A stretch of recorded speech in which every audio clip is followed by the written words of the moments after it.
Hello friends, just a while ago I told you what happened inside the Bombay High Court in the case relating to the conduct of the ICSE board examinations for both class 12 and 10. There is also another important case that was being heard in the Supreme Court, and that related to the CBSE class 12 board examinations, and big news coming in from the Supreme Court as well. So listen to this video carefully. I will try and avoid legal jargon as much as possible so that you don't get confused. Now, as I had mentioned in my video yesterday, a 3-judge bench heard this petition which was filed by 4 parents, 3 from Noida in Uttar Pradesh and 1 from New Delhi, and they were represented by senior advocate Rishi Malhotra. Now, as soon as the court assembled, the court asked Mr. Malhotra what is the main part of his petition. Now, Mr. Malhotra pointed out that we do not want the examinations, that is the petitioners, and we want the timetable which has been issued by the CBSE in the month of May to be quashed and stayed till this entire petition is disposed of by the Supreme Court. Now, the petitioners also have offered an alternate way of assessment to the court, which is, and I will explain this through an example so that it's clear.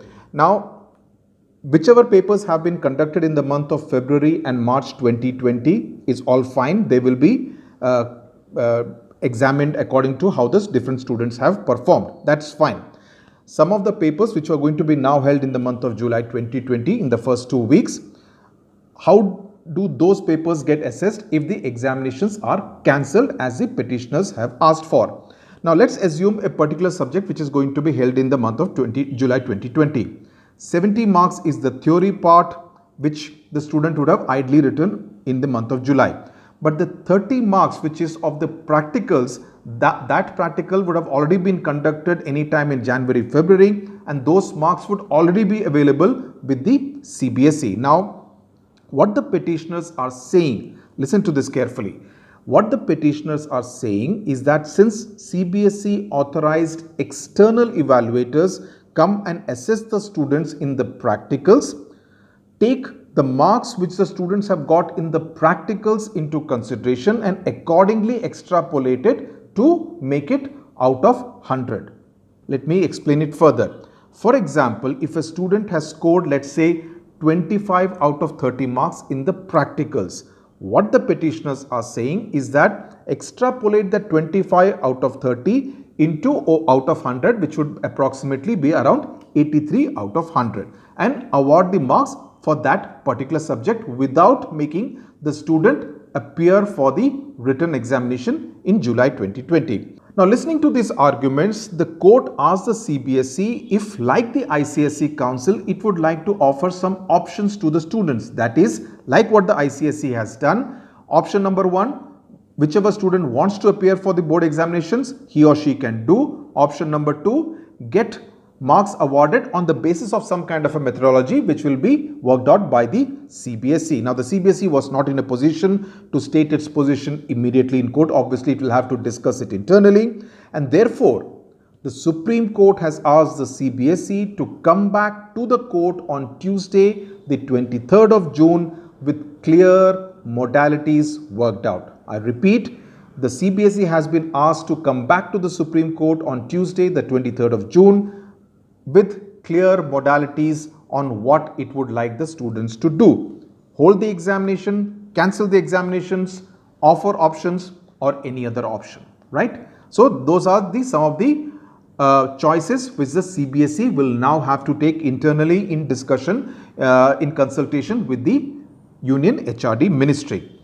But then you also realize that after the 23rd, the students have just one more week because the exams are to start according to the timetable from the 1st of July. Now, there are 2 other factors also which you also need to know about, which needs to be kept in mind.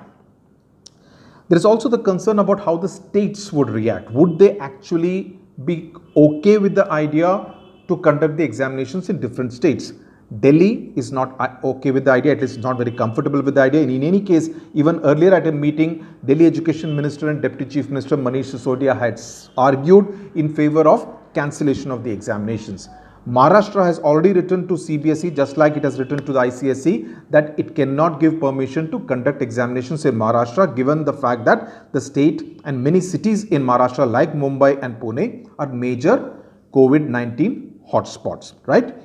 There are states like Telangana and Tamil Nadu which cancelled their state board class 10 examinations because the court was not really in favor of conducting the examinations all over the state. So CBSE will have to factor in all these different opinions.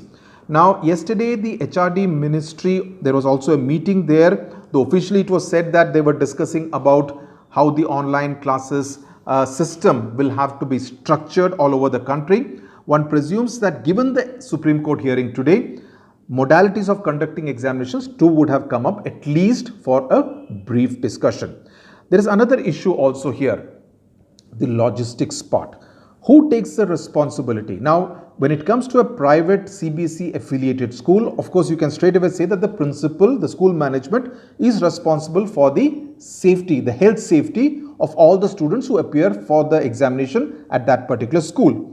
What happens to government schools? Where does the buck stop?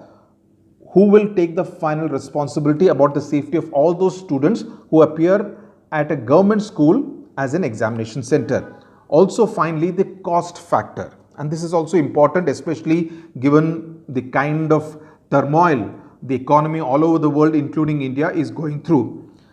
I was just reading a report in the New Indian Express in August 2019. Now, the CBSE, according to its secretary Anurag Tripathi, spends a total of 500 crore rupees to conduct the board examinations for both class 10 and class 12. Okay.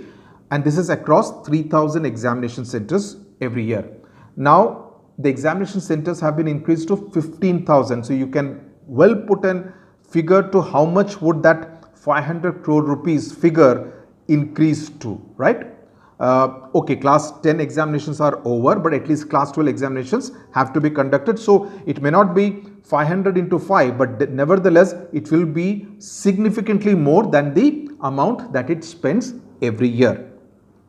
Should India, given the present state of the economy, it's very fragile at this point in time, go for this and also risk a major health crisis for students, for invigilators, for teachers, and for all examination related staff? So, in a nutshell, the CBSE now has 6 days to come back to the Supreme Court with clear modalities on what it proposes to do with the class 12 CBSE board examinations.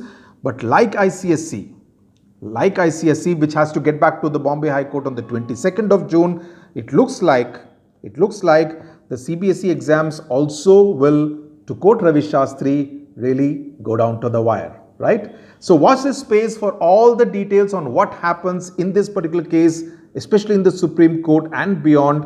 Thank you very much for watching.